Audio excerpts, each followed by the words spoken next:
during the moment where you're taking a dream and your artistry, and we started off this conversation talking about like tying your self-worth and your value to your artistry. There's something very delicate and very, very fragile, and it's worth honoring that in the beginning, those dreams, they're like little seedlings that you're planting in the ground, and you have to put sticks around them to let people know not to trample on your seed, because people will come along and try to tell you not to do it. Welcome to the Friends in Beauty podcast, a safe space for ambitious beauty industry creatives to have real talk, get real answers, and practical tools to grow their businesses. My name is Akia Robinson, and I'm a makeup artist, beauty educator, and the creator of Friends in Beauty. I created Friends in Beauty to support like-minded creatives, just like you, on their quest to connect, network, and build genuine relationships within the beauty community. Join me every week as me and my special guests reveal the keys to success and longevity in the beauty industry, and most importantly, have fun while doing it. You ready? Hey, what's up? It's your best friend in beauty, Akia Robinson. Welcome back to another episode of the Friends in Beauty podcast. I am so happy to have you here, and I hope you're listening to this episode in high spirits and in good health. Now, this week on the Friends in Beauty podcast, I welcome celebrity makeup artist Vittorio Masecchia to the Friends in Beauty guest chair. Let me give y'all his bio, okay? Let's get into it. Dexterous, daring, and dedicated to his craft, Vittorio has always set out to become one of the leading makeup artists in the industry. His meticulous eye for design and limitless wealth of knowledge has solidified him as a leading expert and point of reference for his clients and the industry at large. A Montreal native descending from 4 generations of beauty experts, Vittorio continues a legacy of celebrating the transformative powers of makeup and hair. Vittorio celebrates 20 years of artistry in the industry with the launch of his namesake brand and lifelong dream, Vittorio Masecchia Beauty. His multi-decade career has covered film, media, editorial, and brands, providing Vittorio with extensive expertise in diverse arenas. Vittorio's favorite highlights include working with Gigi Hadid, Paris Hilton, and Demi Lovato, working on campaigns for clients such as Bite Beauty, Ilia, Everlane, and NYX, and being featured in magazines such as Vogue, the New York Times, and Cosmopolitan. Early in his career, he was awarded with a Contessa Award as Canadian Makeup Artist of the Year. Based in Los Angeles with a fan base that continues to grow, Vittorio Masecchia Beauty features a line of luxury facial decals. Born from a consistent artistic need to work swiftly and to create elaborate eye looks using trending embellishments to complement makeup. After years of requests to create camera-ready, detail-oriented, clean, graphic, and bold eye looks, Vittorio dreamed of creating his own collection of quick application face appliques that gave the same instant gratification as his love for false lashes and wigs. His dream finally came to fruition in 2020 when his lifelong habit of doodling eyes started jumping off the pages and onto faces. Although his client roster now consists of the highest profile models, celebrities, and influencers, he believes that everyone deserves to feel confident and beautiful every day. As his following continues to grow, so did the demand to know how he achieves his sculptural and sultry looks on his clients. That led him to bridge his work as a makeup artist and digital creator to create a beauty line. Let me tell you something. Vittorio is the real deal, honey, okay? I had such a wonderful time talking to him, and I found out that we had some really cool things in common. In this interview, Vittorio shares what it was like coming from a lineage of beauty pros, the pros and cons of working with celebrities, how he meticulously developed his line, Vittorio Masecchia Beauty, if makeup artists should consider having a product line, how he keeps himself grounded and in good spirits, plus all of the exciting things coming up for his brand. This is definitely an interview you will enjoy because I know that I did. Let's go ahead and jump into this chat with Vittorio, and if you prefer to watch us chit chat, then tune in on YouTube. Enjoy. Welcome to the Friends in Beauty podcast, Vittorio. Hi, thanks for having me. It's such a pleasure to have you. I think I'm like a new fan of your artistry. Of course, I had to stalk your page and everything and see who you were. So I'm so excited to talk to you, a fellow makeup artist. We can really dive into some fun conversation. I did a little light stalking as well, and I'm also very impressed. So it's gonna be fun to talk to you. Thank you. So before we jump into all of the fun stuff, I want to start off with some icebreakers so the Friends in Beauty audience can get to know you outside of what you do professionally. So the first one, just give us 3 random facts about you. Oh my gosh. Okay. I have 2 cats that I'm obsessed with. They're like the loves of my life, but they're also little terrorists. So that's one big one. Okay. Another random fact: I'm Canadian. I don't know how random that is, but I've been in the US for about 10 years. And then maybe something super random. I love camping so much, and it's very separate from my makeup life, but I try to go a couple times a month, and it's a big part of me. Okay. So 2 things. One thing, the camping. So do you do like outdoor camping or is like in a cabin? Oh yeah, I mean all of it. I do dabble in a little glamping here and there when the time is right, or when weather is a little shady. I might lean into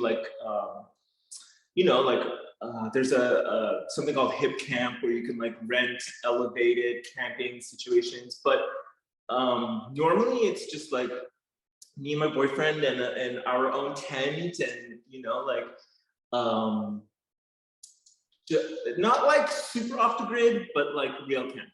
Okay. And the other one, how old are your cats? Are they siblings? Oh, my cuties. So Poncho is probably 3 now. He's he was like my first intro to having a pet, and then Rocket is he's not even a year yet. So he's got that kitten energy, and he gets me up at like 6 a.m. causing ruckus, and then I'll feed him, and then he just sleeps. But they're still quite young and feisty, I'm asking because I'm a cat lady. I have a cat as well. I'm scared to say her name because if I say her name, she's going to think I'm calling her. She's going to come over here, and I'm trying to keep her where she's at. But she just turned 2 last Wednesday. Oh, okay. So she's young too. Full of energy. Yeah. Have you had cats before? I grew up with a cat for 20 years. So I actually found her outside of my old apartment complex. She was like 2 months old at the time, estimated. And she was in like really, really bad condition. I couldn't leave her out there. So I just took her in, and she's been such a joy to have. Oh, I love it. You're speaking my love language. I think that it's so interesting how dogs, you go out and I'm sorry to compare them, but we all do, It's like dogs, you think of your breed, and then you go out and you make plans to get the dog, and sometimes you even have to pay things, and cats are like, oh, I found mine in the dumpster, and he's missing his tail, and she's actually missing an eye. She has one eye. Oh my gosh. It's like the more mangy and streaky they are, the cuter they are, because then it's like you have this little wild animal in your home. Rocket he was found with his tail skinned, so he's just got a little nub, and he looks like a goat. It's like, I love him so much. Man, look, this whole podcast could be about our cats. No, I'm sorry. We can totally do that. Look, I would have no problems with that. No, but I do have these things called pod decks. And one is a what the heck and a would you rather. Which one would you like? Ooh, okay. Would you rather, I guess. Would you rather? Let's give Vittorio a cool card. And I always warn people, like, these things be so weird sometimes. I did not come up with these questions. So hey, I'm game. Would you rather Okay. Okay. Would you rather have to grow, hunt, and kill your own food or eat only Taco Bell for a year? Oh no. Those are my options? Yes. Why Taco? It could have been Chipotle, but Taco Bell, I feel like is crossing my line. Well, okay. So the first option is it like, do I have to kill animals or can I just like grow crops and eat like things? Right. Because I'm with the growing, maybe before. Right? Same.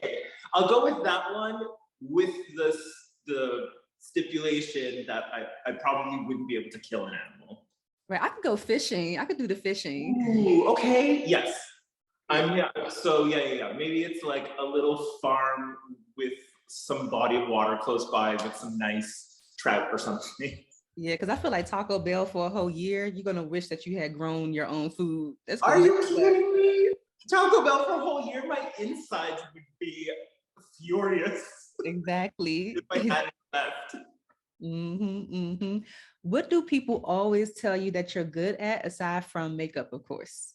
Oh, ah, that's hard because my whole like existence is just makeup. So like, even if I get, oh, okay, I think I've been told that I'm a good listener when somebody is in a spot, like really good active listening. So like I guess if I notice somebody's needing support, I'll be able to like create the space and then focus really on like making sure they feel understood. So like repeating back to them what I think I'm hearing. And that's like maybe a secret talent outside.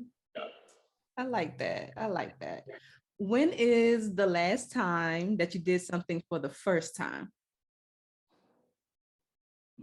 Oh my God. Wait, that one's good. Last time I did something for the first time. Hmm. Hmm.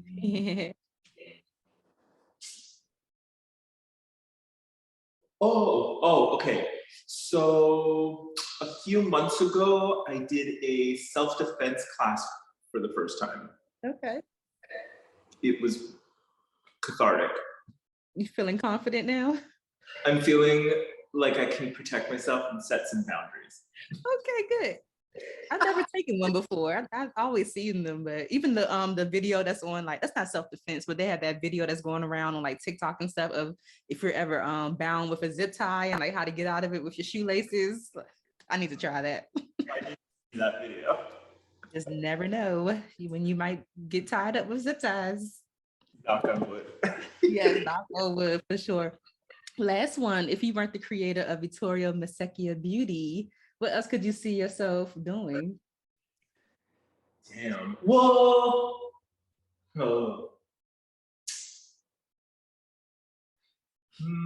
I mean, I do paint. Like I do some paintings and stuff. I feel like it would probably, if I wasn't like a brand owner and a makeup artist, I would probably be an artist to some other degree. Painting seems like the most natural, I think. Yeah, that or in another universe, a parallel existence, a ski instructor. I was a ski instructor up until like 17, 18, and then makeup just took over my life. So in like a sliding doors kind of way, in another universe, I went in that direction, and maybe I'm like a Olympic ski. Yeah. I don't know. Okay. I like that. I like that. So you said you've been in the United States for 10 years now from Canada. Where do you live now? Sunny LA. Okay. Yeah. How was well, not the transition, but like what's the difference between I've never been to Canada before. So what's the biggest difference that you can see between living in Canada and here? No shade, but the healthcare. Yes. What? I think it's like, like I grew up with this sort of mentality of like, if you're not feeling well, you go see a doctor and you receive care. And here it's like, You don't do that until you're like missing a limb. Yeah. So there's that. But like outside of that, I think like geographically going from Montreal and Toronto to California, in particular LA, one of the biggest differences for me was the flowers and the plants. And like for the first 2 years, I was walking around all starry-eyed. I couldn't believe that like naturally there was succulents and cacti and like rose bushes, and then like those big jasmine like bushes that cover fences once a year and make entire blocks smell like incredible. That was like I thought I had just, I don't know, moved to another planet, you know. Yeah, that's super cool because you don't get a lot of that in Canada just from it being so cold. Exactly. Yeah, you get like incredible like colorful forests during the fall, and that's its own beauty. And then like winter can be extremely beautiful with like just like a blanket of marshmallowy white, but you have to look at it from inside, or you got to be like doing an activity outside. It's so nice to have like consistent warmth. Yeah. Out. Okay. Being as though that you've been a makeup artist for so long now, and you said like makeup is all you do, it's like everything about you. Like, do you feel like it's tied to your identity in a sense? Sadly, yes. And like sometimes in therapy, I try to like separate the two, because I know fundamentally I am more than my craft, more than my talents, and I want to, or there's a desire to find value and self-worth in my life outside of like the service I can provide or the art that I can make that I hope somebody compliments or appreciates, so it is a little tied up. Now I feel, like I'm 40, I'm like a lot more mature, understanding, like where to place my value and my self-worth. Mm-hmm. There was, like I was traveling for work for years and years, just like every country. And I, like my moods were entirely directed by how my makeup and my career was from day to day, Yeah. So when the smallest thing wasn't the way that I wanted it to be, I felt like my value is so tied into that, whereas now I can like let go a little bit more. But when I say it's like my whole existence, it's like, my mother owns a salon in Montreal that I grew up in. Okay.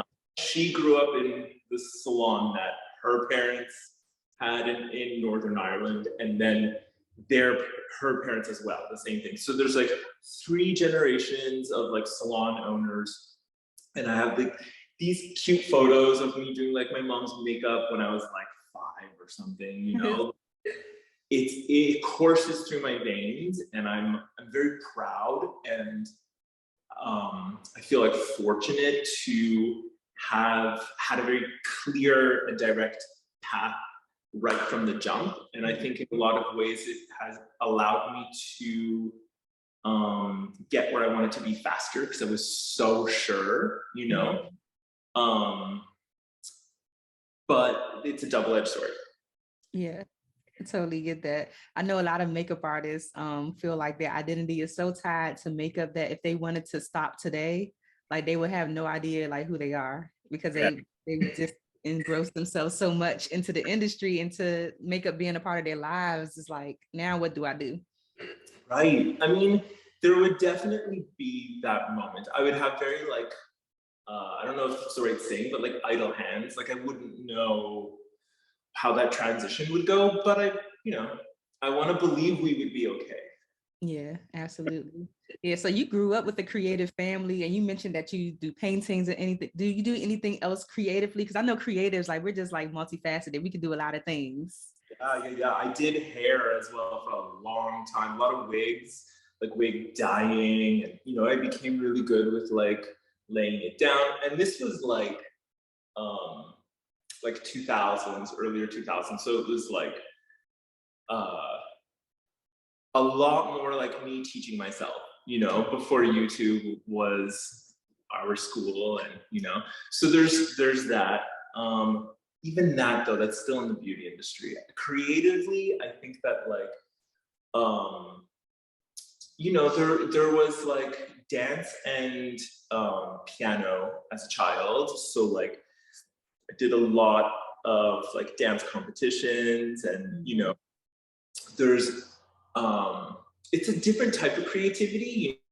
You're not putting it on paper and it's not as tangible, but there's something about like understanding the fundamentals of rhythm, whether it's like knowing how to feel 4, 8, or 16 counts as opposed to counting it intellectually, like that's an art.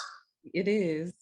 So I totally get that, because sometimes when I'm listening to music, I can kind of pick up when the beat is about to drop or when something's about to come in. Yes.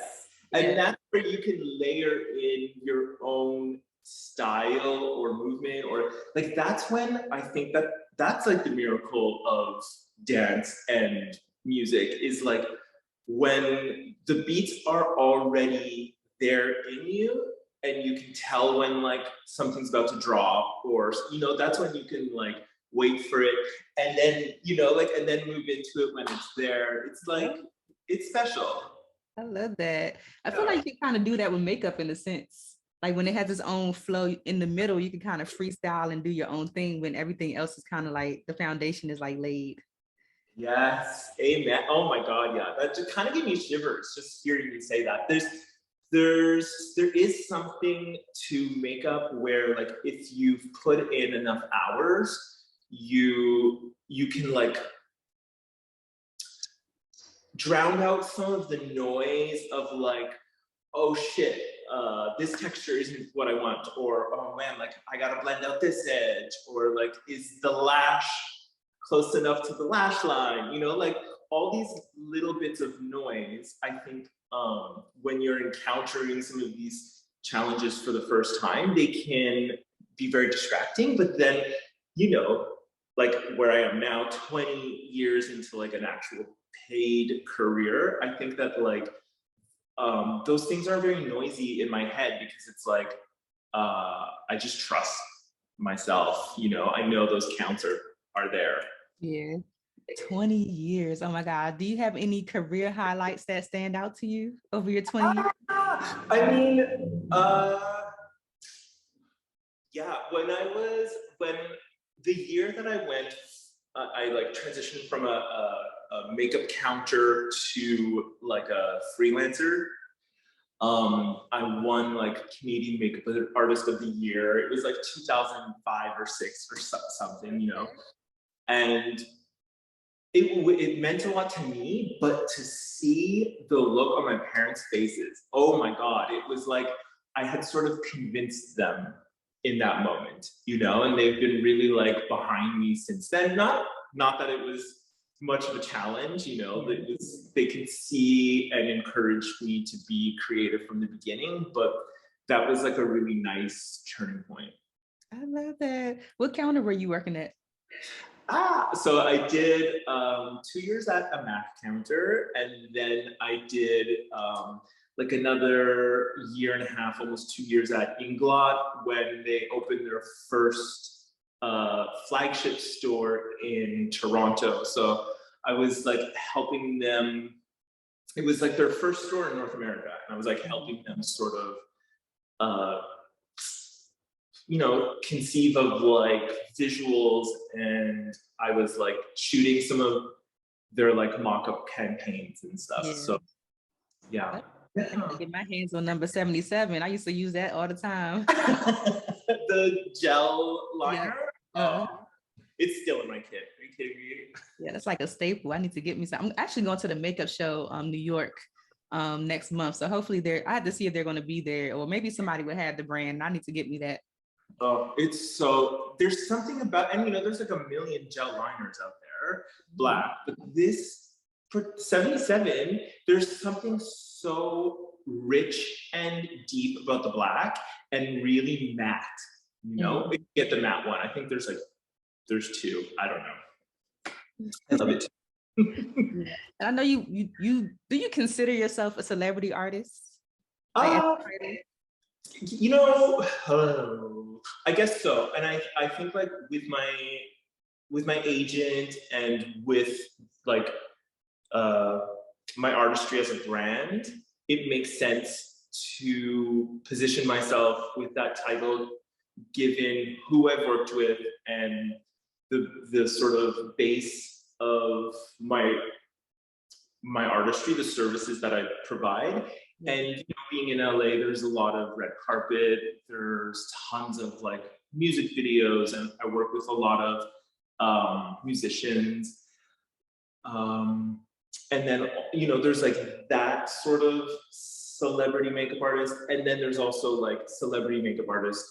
The artist is the celebrity. There's like two ways of looking at that title. That I feel a lot less. I feel like a celebrity myself. I feel like I work with celebrities. So that's relation to the title. Yeah. What would you say some of the pros and cons of working with celebrities are? Because a lot of people, I think when they get into the industry, that's like their goal. They like, I want to work with celebrities. Like, this is what I want to do. I think because of like the glitz and the glamour, what it looks like, you know, but we don't know what goes on behind the scenes. But what are like some of the pros and cons that you can say? Well, I've signed like a million NDAs, so I can't be too detailed, but you know, okay, so maybe I'll start with like a con. So like, the first like 10 years of my career, there was a lot of editorial work on models, and you know, you show up to your gigs, and there's like an art director with their mood board, and the model is there as like this beautiful canvas, and everybody's working together, and you're sort of elevated and highlighted as an artist. You work with a celebrity, and you're providing a service to that person, and even if there are creative directions from any other person, it always comes down to that celebrity and their opinion of the artistry that you're doing on them. So it is a different service in that you do everything you can to make that person comfortable, and you check in with them throughout, you know, like, what do you think of this? Like, how's this angle? What are you thinking about? Like, every little thing you check in with them, you know, whereas editorial and models, you sort of like, you get in there, you create this piece, and you present it when you feel like you're done, you know? So there is something really interesting about working with celebrities. Also, there's a lot of challenges to get past if you're working with one celebrity continuously. And what I mean by that is like makeup in the back of a car, you know, makeup while they're sleeping, taking a nap, makeup, you know, on like a landing plane, or just like all of these really wild situations. It almost feels like, you know, like the Survivor version of my job, instead of like a beautiful studio with a vanity with like the perfect lighting where, you know, you know, and then like this person whose job it is to sit there and like, you know, they like really take care of themselves. They know to understand showing up sort of ready and present. So there's that's a challenge, definitely. The plus side is that the visibility of your artistry is so wild. Like you can't help but be aware of the millions of eyes that are going to end up be looking at your work. And there's always, Getty Images where like you get to see your work up close, flaws and all, no retouching, and there's something so thrilling about that. It's higher stakes, but if you can like just continuously nail it, then there's something kind of glorious about that aspect of it. I could definitely see. I could see how it could be glorious and like nerve-wracking at the same time, because you're under a magnifying glass. So if you do get it wrong, then they're like gonna drag you. Yeah. If you get it wrong, it's so wrong, Yeah. Whereas, like an editorial or commercial even space, it's like there's so much more room for mistakes. Absolutely. Which I think is a very valuable part of being an artist. Like you have to be able to make mistakes in order to grow. So like there's something there. Yes. Love it. So what was the inspiration behind you creating your own brand, your VMB? VMB, yeah. Actually, it's a really nice segue from what we were just talking about. I think like in some ways, it's a trauma response to being asked to work so quickly, and in all of the wildest situations, like I said, in the back of a car or while somebody is sleeping or, like backstage changes that have to be super fast and clean lines and, like all of those things. The idea has been in me for the better part of my entire career. And, when I finally had the opportunity to create VMB, I had like some really touching moments with my father where he would remind me of conversations I had with him where I was like frustratingly trying to find a way to do this, some of the conversations I had forgotten about, and he was able to just like really call back in how rooted the brand is in myself and my desires for, my career as a makeup artist. So, it's been a long time coming. And the more often I would be asked to do something like clean and crisp and symmetrical in like 5-10 minutes, the more it happened, the more urgency I felt in me to create this brand. And, I know that there are a few brands out there that do offer like sticker or decal appliques. But, anytime I would try to put them in my kit, it wouldn't serve the purpose I was looking for. And they were always one note in that they would come in one color. And that was the shape and the color, and you would get it. And then if you used it, you would see a whole bunch of other people using it. So, no shade, but the other brands weren't suited to me as a professional makeup artist, So those two things together and the pandemic, I was like, now's the time. Yeah. Like I have no excuse. There was nothing in my way. Like when I say nothing in the way, I mean I was like given a loan to create the brand. I was given the time, I was given the space, I was given the support by people.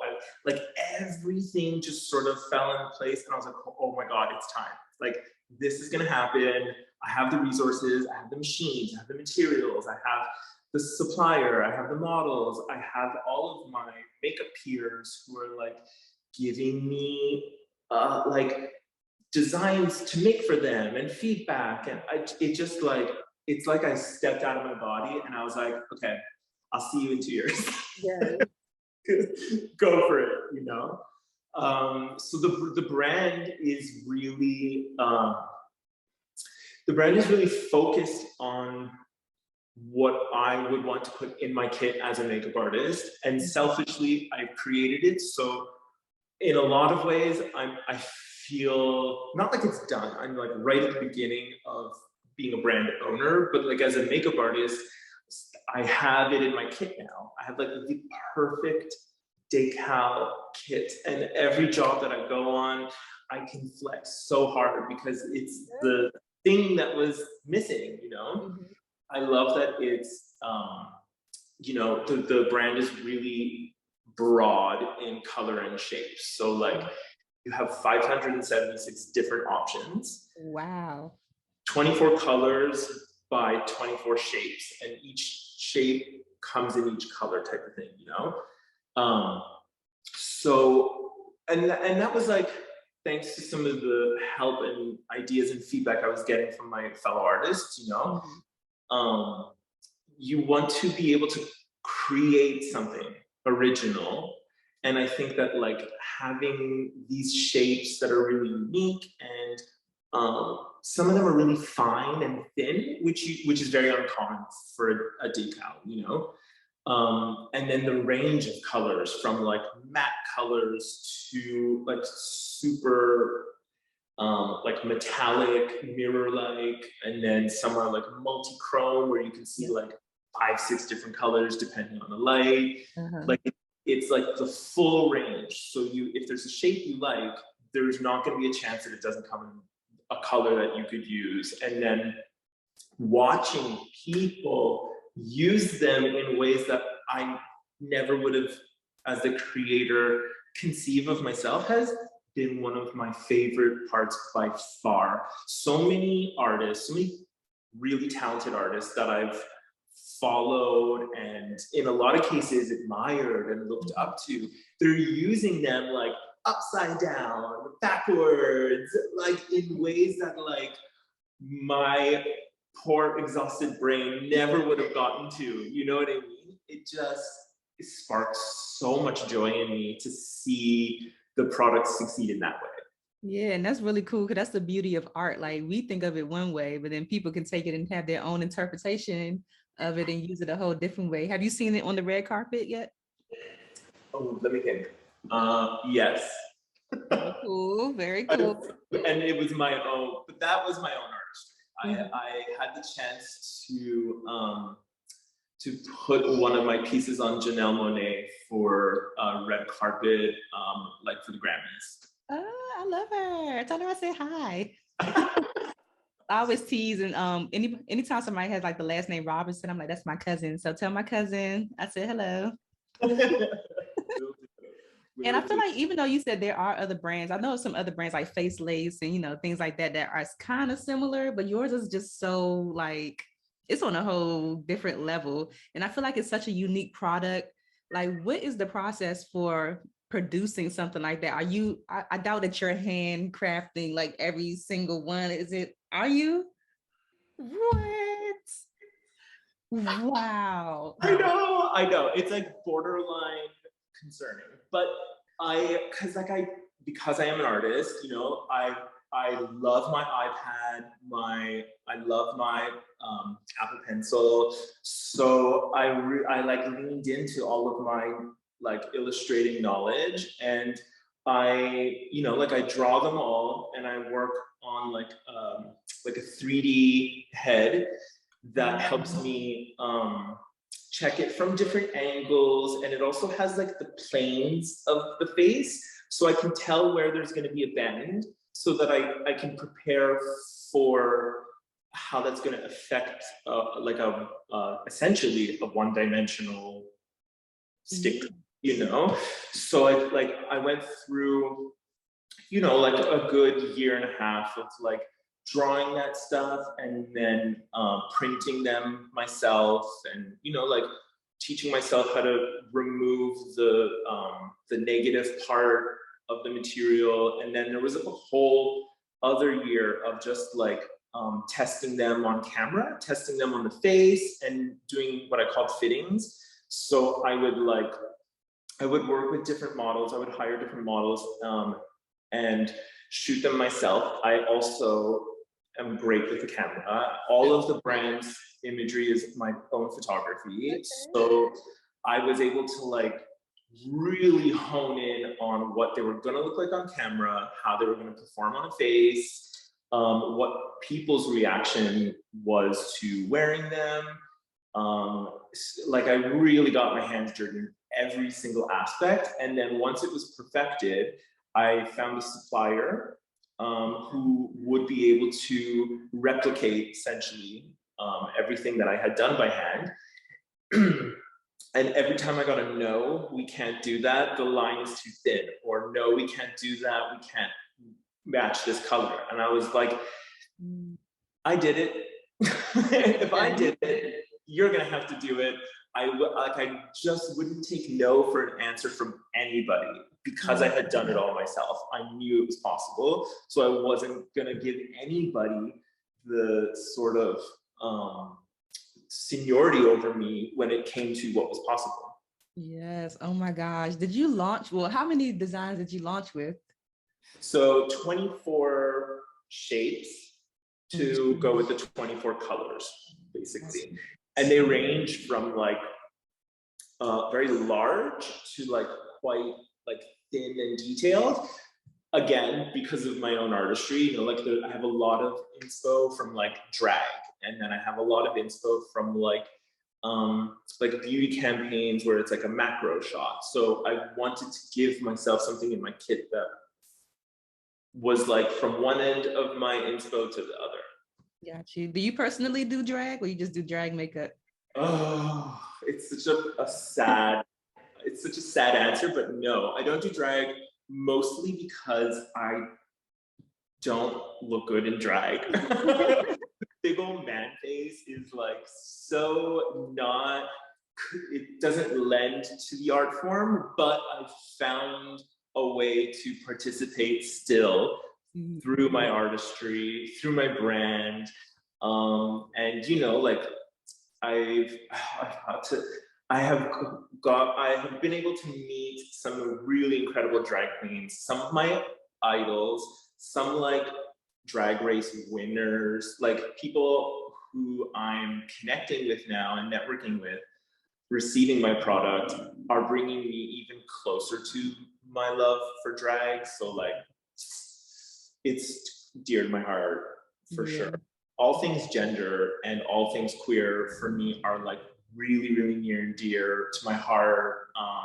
I've always had like an incredible fascination with like gender constructs, gender norms, but then also breaking those norms or not even participating in like societal gender norms. I've always loved individuals who either identified as non-binary or who, even if they participated in the binary, even if they were cishet, if they were androgynous, I was always fascinated with the play on gender. And I think I realized really early on that like it was really just a construct, and it's something that like we perform. We're not really like born, we're just born naked and the rest is drag. That's the same.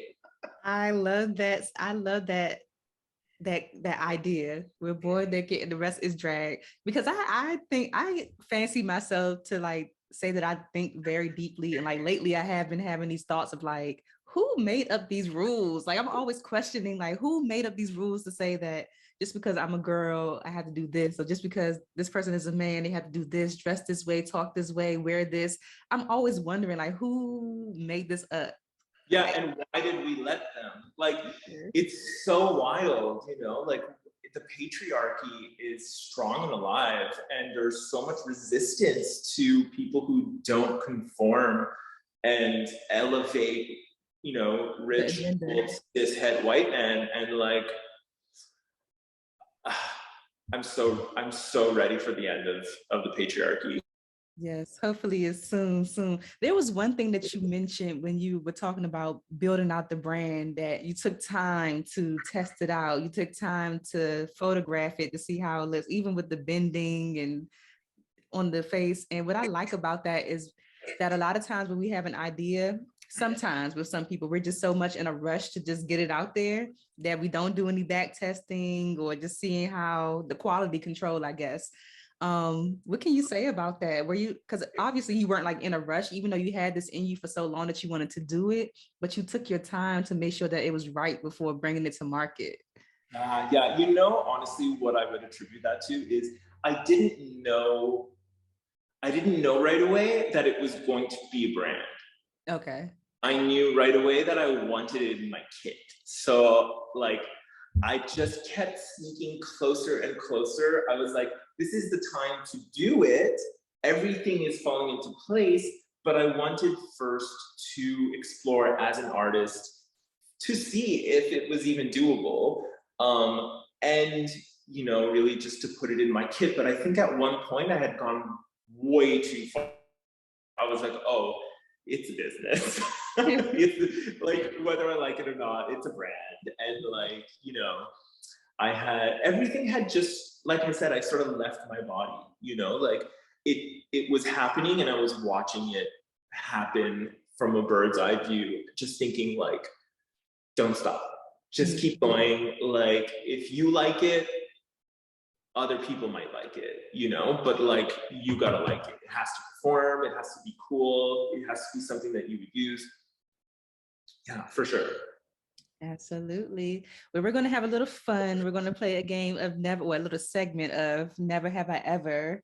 I have a never have I ever statement for you. And if it has happened to you before, just share the story behind it and how you navigated that situation. And if it hasn't happened, give your advice to another makeup artist to get through this or work through it, I guess.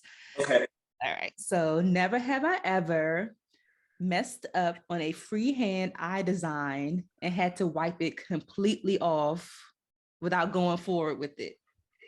Of course. Yes. I have most definitely effed up like a detailed eye thing and have had to take it off 100%.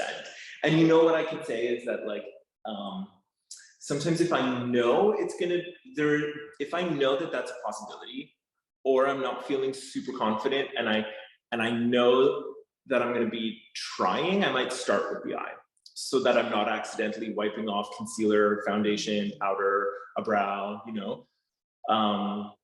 But I would also say a stencil can be very useful in those situations. Putting something down where you can create a clean line very confidently.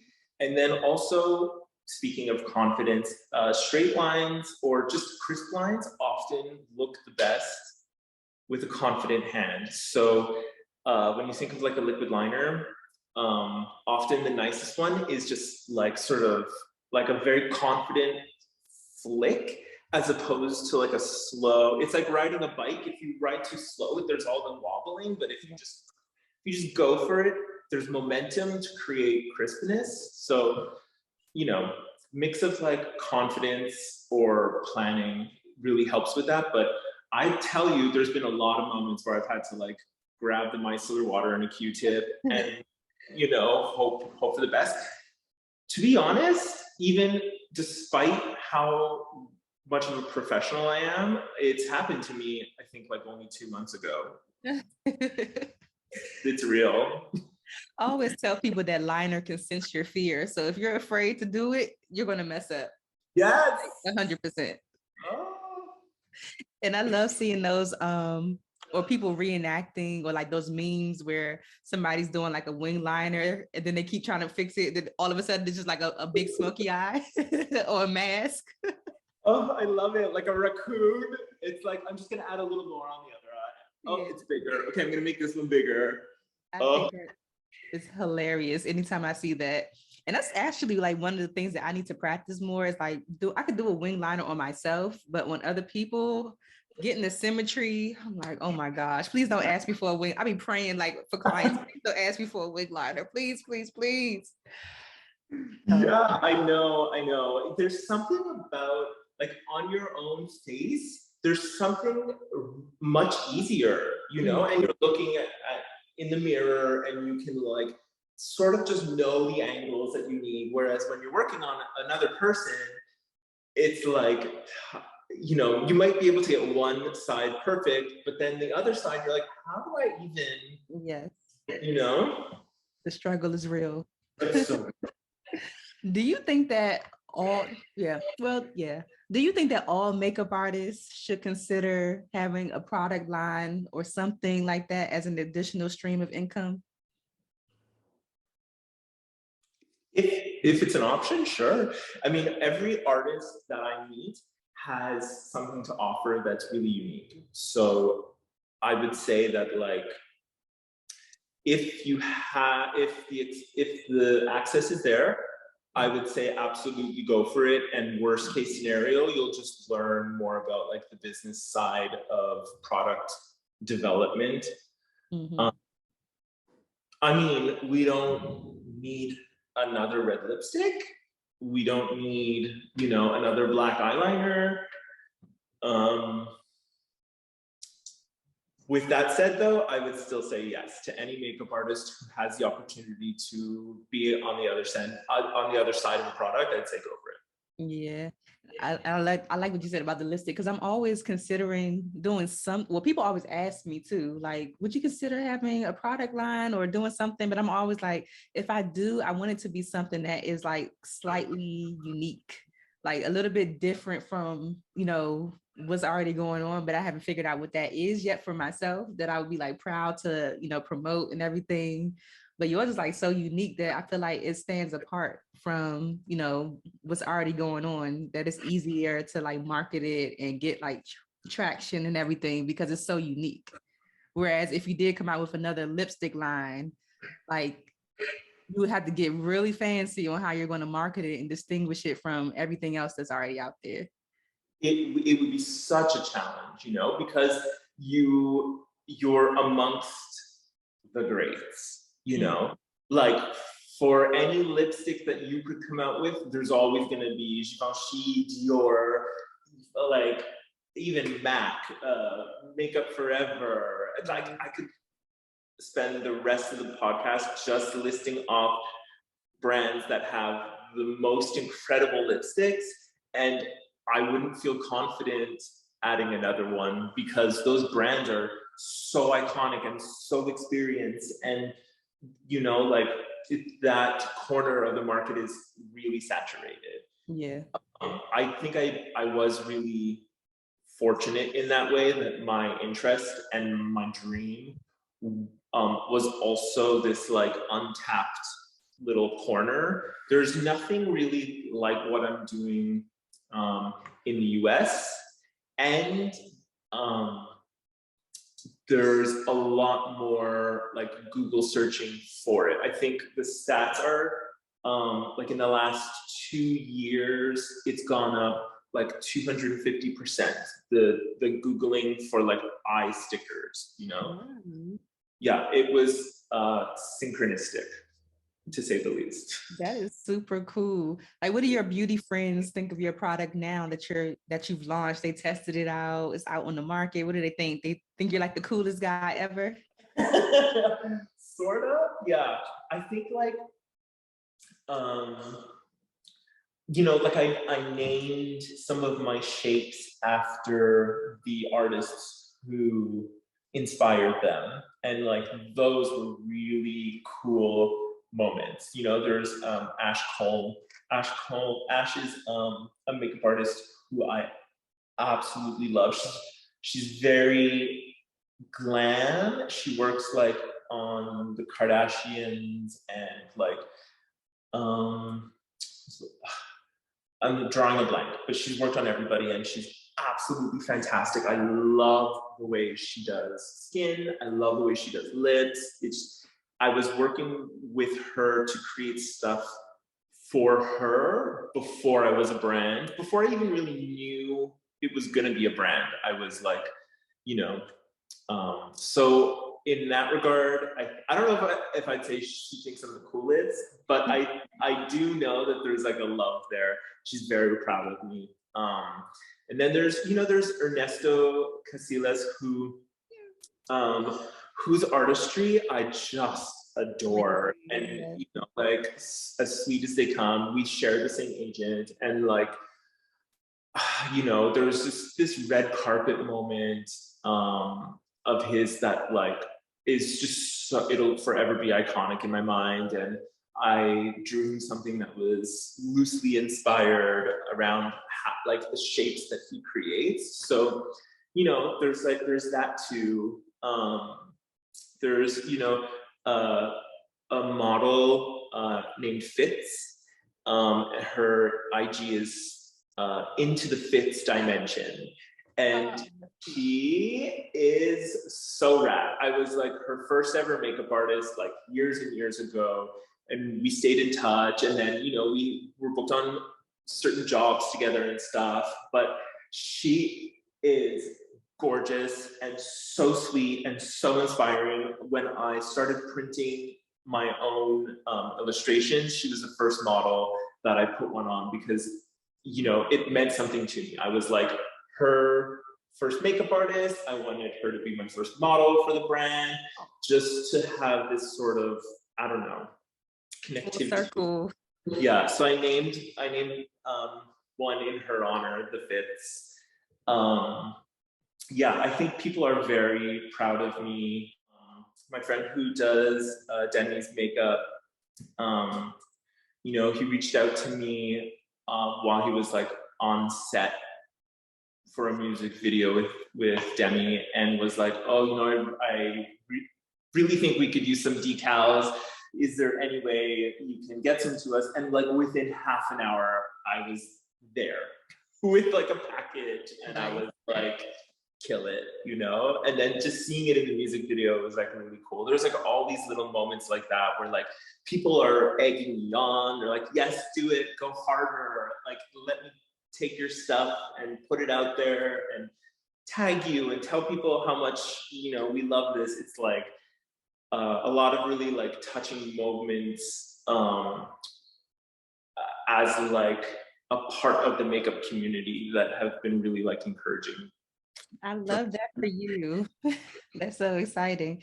Do you have any advice or words of wisdom for makeup artists, or how makeup artists can tap into their other gifts to create a product? Like how you are already artistic and maybe you were already doing certain things with your artistry that inspired, your brand.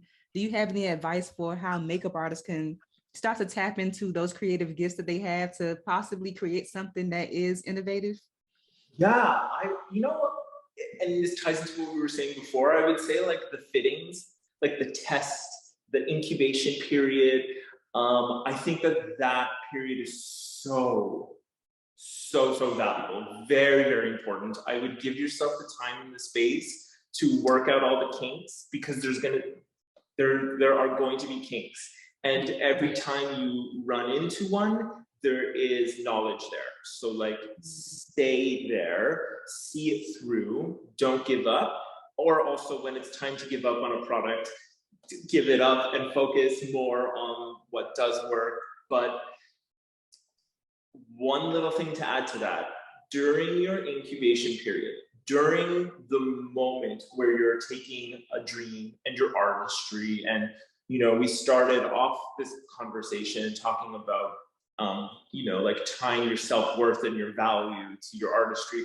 There's something very delicate and very, very fragile, and it's worth honoring that in the beginning, those dreams, they're like little seedlings that you're planting in the ground, and you have to put sticks around them to let people know not to trample on your seed, because people will come along and try to tell you not to do it. I've had like one or two people who I really considered friends, who I got to see like a different side of, you know, really just trying to convince me not to do it, telling me that like if it were them, they wouldn't take the chance. They, you know, they were happy for me, but didn't understand, you know, that type of thing.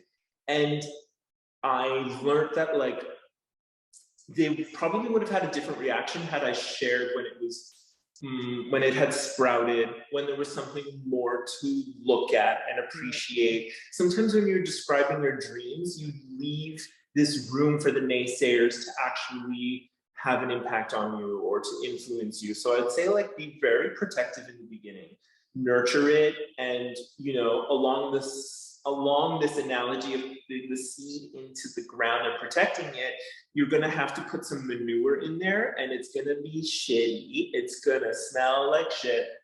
It's gonna feel disgusting, but that is really important.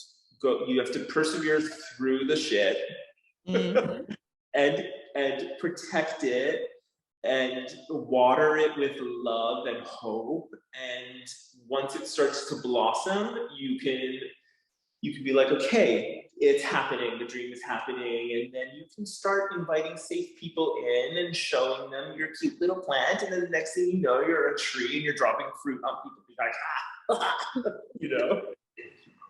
I love that analogy because I shared this with one of my friends a couple of weeks ago, the analogy of actually like planting something. Like if you've never grown a plant or something from seed, like you have to really try it because it really will show you just the process of things, the consistency that it takes for certain things. And even when you have to repot a plant, it's nothing wrong with the plant per se, but maybe it has outgrown that environment. You have to move it to another environment so it can flourish. So I always tell people this analogy of like, try to grow something from actual like seed and like nurture it to grow, and you'll see like the comparisons between like your life, your career, everything could kind of be tied to like just that growth process. And it might be the wrong environment, it might be not enough sun, you may be not watering it enough, maybe watering too much, like all of these things. It's still growing, it is still better than the option of Taco Bell for a year. Get it started. How do you keep yourself grounded and in good spirits? Because I know this is a tough industry to be in.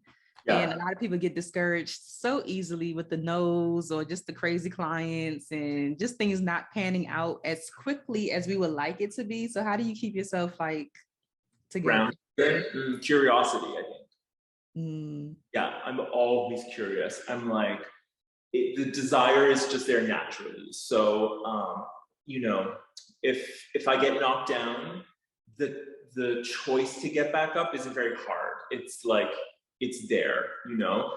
I think that like staying curious does keep you grounded, and also just like knowing what's true, you know, like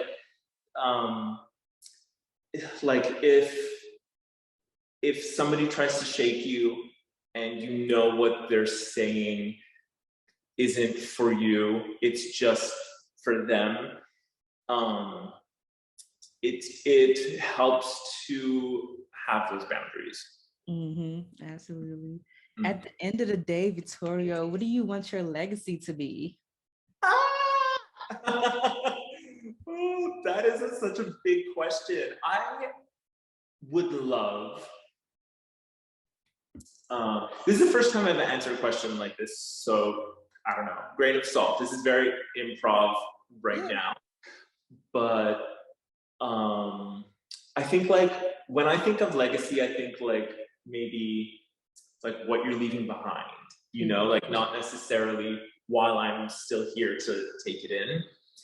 And I would love if my place in the industry and the community was helpful in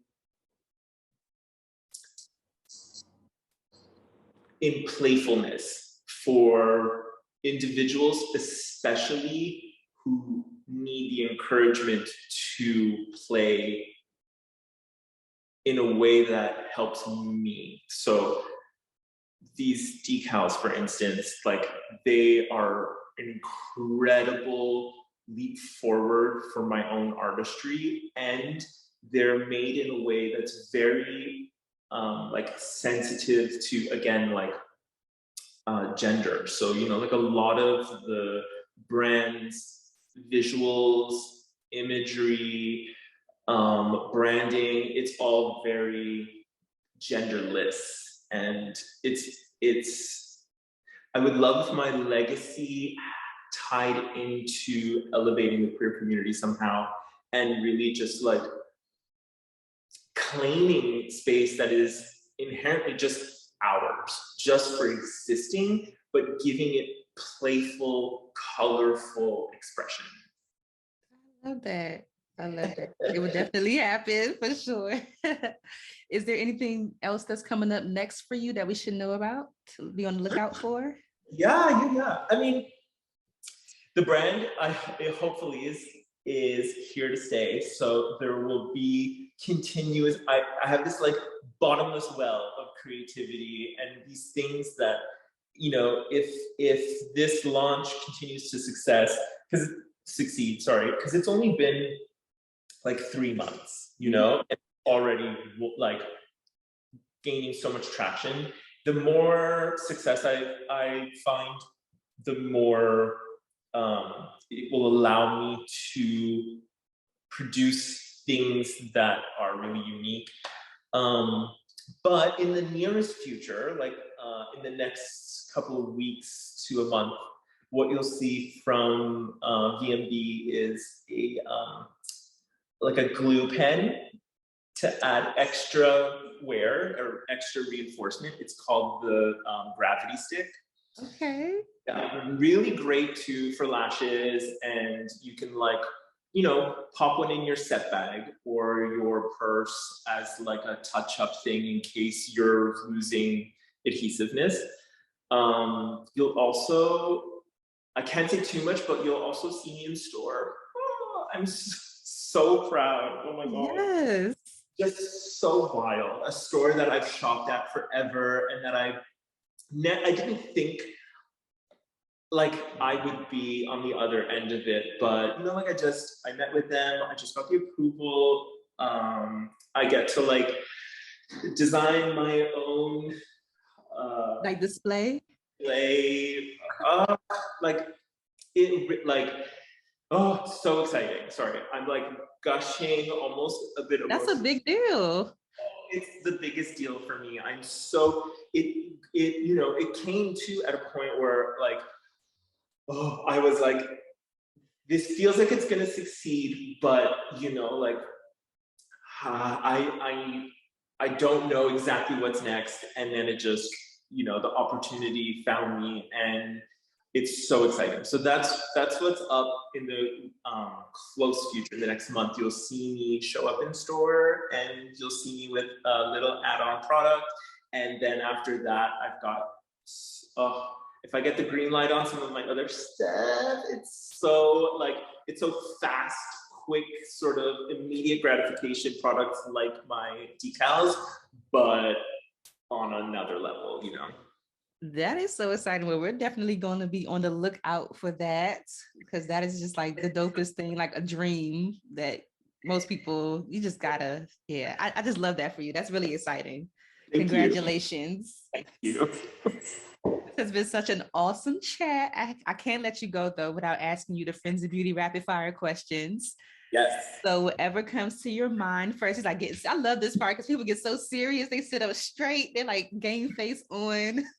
I love sips the coffee. Yes. So whatever comes to your mind first, just spit it out. You'll be great.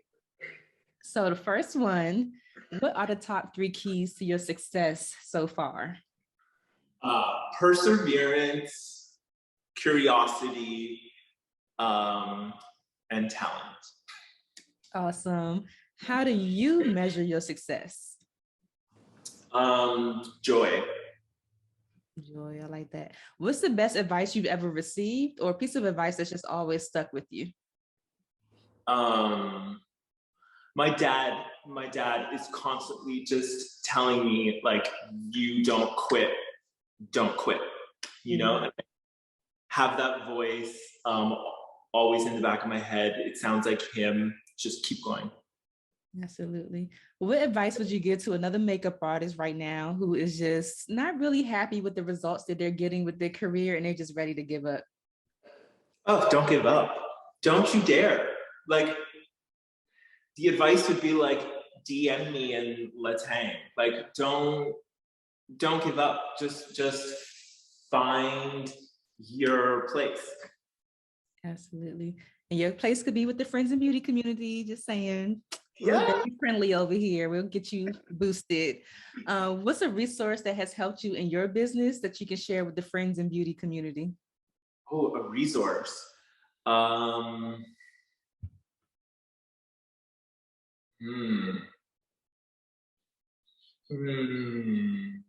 Resource. I mean, having an agent is, I don't know if that counts as a resource, but is one of my most valuable resources. I think that they are able to have conversations with my clients that I can't. Right. Okay. The last one, I just want you to fill in the blank and just say, my name is blank. And the key to longevity and success is whatever you think it is. Okay. I am Vittorio Masecchia, and the key to longevity and success as a makeup artist would be determination. Determination. You gotta be determined. You gotta be, period. Yes. Before you go, please share your social media information or just however you would like people to connect with you and your brand. Buy some of these decals. Look out for what's coming next. How can we stay connected? Yeah, you can like find these cool decals either on my website, which is vittoriomasecchia.com. You can find me on Instagram, Vittorio Masecchia or Vittorio Masecchia Beauty. Those are my two Instagrams.